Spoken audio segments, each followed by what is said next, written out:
یو خو ذوالحجه په خپله ډېر د برکت نه ډکه میاشت ده او د اسلامي میاشتو اخرنۍ میاشت ده او دا په اشهر حرم کې هم داخل ده واورې ده لیکن په دې میاشتې کې اوله لسیزه اول لس ورځې دا ډېر زیات برکت ناکې ورځې دي ډېر زیات د فضیلت نه ډکې ورځې دي هر مؤمن مسلمان باید د دغه چانس او موقع نه فایده واخلي ځکه دا د الله د لورې کله کله د عبادت یو چانس وي الله مهربان او رحیم ذات دی خپل بندگان ته بهانه غواړي همدغه وجه ده چې بندگان دپاره یې بعض داسې ورځې انتخاب کړي دي چې هلته د الله رحمت پر جوش راځي که بنده لږ د الله لوري ته متوجه سي الله ډېر څه ورکوي د هغه موقع د ورځو څخه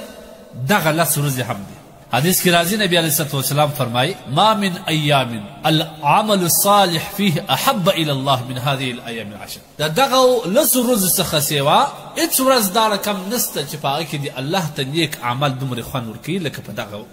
لسو ورځو کې په دغه لسو ورځو کې عبادت الله ته ډېر خوند ورکوي یو صحابي وایي یا رسول الله جهاد په نورو ورځو کې کول هم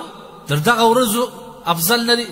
د الله رسول صلی الله علیه وسلم وایي بلکل مګر یو هغه کس چې خپل ځان او مال ټول د الله سبحانه وتعالی دپاره وقف کړي او ووځي د الله په لار کې او بیا هلته شهید سي د هغه خوا واپس بېرته رانسي ژوندی دغه کس چې کوم دی دا نو ډېر فضیلت والا دی لیکن د دې نه علاوه بل داسې عبادت او داسې ورځ نسته چې په هغه کې دي د دې ورځو سره برابر وي په ثواب کې او الله سبحانه وتعالی ته په محبوبیت کې دا ډېر د برکت نه ډکې شپې دي ځکه زموږ علماء کرام لیکي چې الله سبحانه وتعالی قرآن عظیم الشان کې قسم اخیستی دی په لس ورځو کې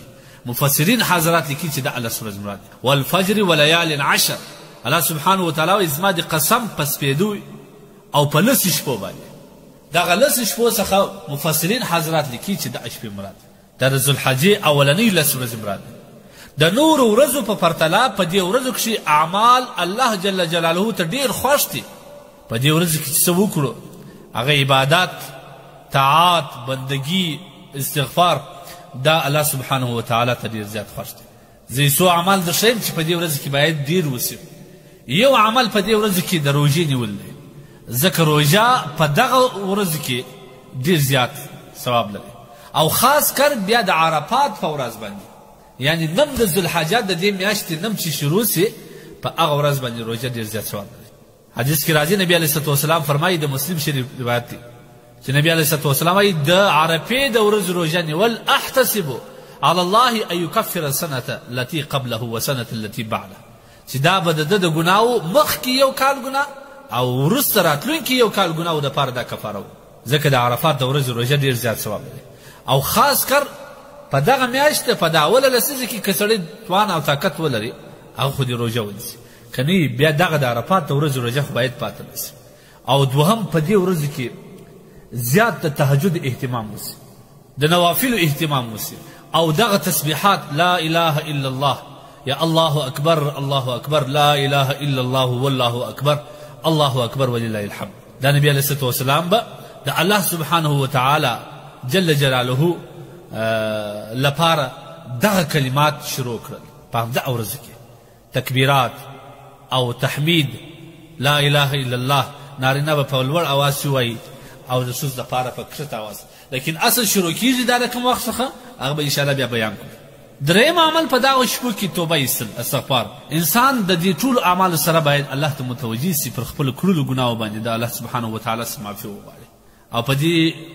اعمالو کې یوه شپه را روان ده د عرفې شپه او د عرفات ورځ دا دواړه دا ډېر د فضیلت نه ډکه ورځ او دا ډېر د فضیلت نه ډکه شپه ده په دې کې باید د شپې سړی ویښ سي د قرآن تلاوت وکړي ذکر اذکار وکړي تهجد اهتمام وکړي د الله نه وغواړي د اولادو د اصلاح دپاره دعا وغواړي د خپل زندګۍ دپاره د آخرت دپاره په دغه شپه باندې الله سبحانه وتعالی د هر مسلمان دعا قبلوي بیا خو نو د اختر ورځ ده اختر ورځ کې باید سړی ډېر زیات اهتمام د ښه عبادت وکړي د عیدګاه ته د حاضرېدو وکړي هلته د الله رحمت پر جوش راځي الله سبحانه وتعالی بیا د ټولو هغه کسانو چې عیدګاه کې شرکت کړی دی هغه په دې ورځ باندې الله سبحانه وتعالی بخښي یو خو هغه نیکبخته خلک حجاج کرام دي چې هغه تللي دي الله دې د دې حجونه قبول کړي خدای دې د ټولو مسلمانانو نصیب وکړي لهذا په دغه شپو کې روژه نیول تکبیر تحلیل او تحمید ویل چې حضرت عمر رضی الله عنه ابن عمر رضی الله عنه روایت دی چې نبی علیه الصلاة والسلام فرمایي ما من ایام اعظم عند الله ولا أحب إليه من العمل فيهن من هذه الأيام العشر فأكثروا فيهن من تهليل. ځکه د رسول الله صلی الله علیه وسلم روایت دی چې تاسو په دغه شپو کې لا اله الا الله، الله اکبر، الحمدلله دغه ډېر وایاست. ځکه ابو هریره او ابن عمر په باره کې راځي رضی الله عنهما وایي چې دوی به بازار ته وتل، په لاره کې به دغه تکبیرات ویل او نور خلکو به هم د دې سره ویل. نو دا ډېر د فضیلت نه ډکې شپې دي، د دې څه مسلمان باید فایده واخلي. هسې دا ټول عمر پر موږ باندې تېرېږي، په کاروبار هم تېرېږي، په لهو لعب باندې هم تېرېږي، په ګپو په مزاح باندې هم تېرېږي، پر فیسبوک او پر یوټیوب او پر ویډیو او پر موبایل په دې هم تېرېږي. لیکن دا شپې د فضیلت والا شپې دي، دا باید ضایع نه سي. عمر بې باوره دی، په دې دنیا کې عمر هېڅ د باور نه سي. انسان په نوبت باندې دنیا ته راځي، بې نوبته ځي. نو په کار دا ده چې موږ د دې موقع څخه فایده واخلو. الله دې توفیق راکړي.